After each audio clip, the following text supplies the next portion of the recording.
look at the hairline, the edges, the HD lace. No glue.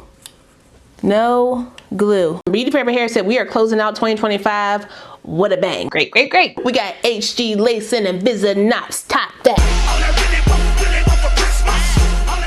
Hello, everybody. Do y'all see this hair? No complaints whatsoever about this unit, y'all. It fluffed out perfectly, and the more I wear her, the fluffier she will get, and she will hold the shape a lot better. I gotta pop in here really quick to show y'all the hair after I've worn it for a couple hours. I'm vlogging right now, so y'all gonna see this hair in my vlog too, but y'all see how this looks? Even fluffier. It looks great. Great, great, great. Hairline looks good.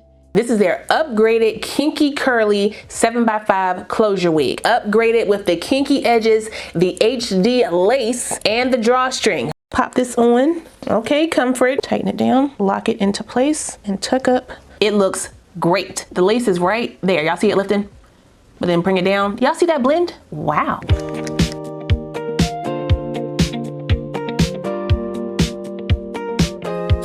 And we are good to go.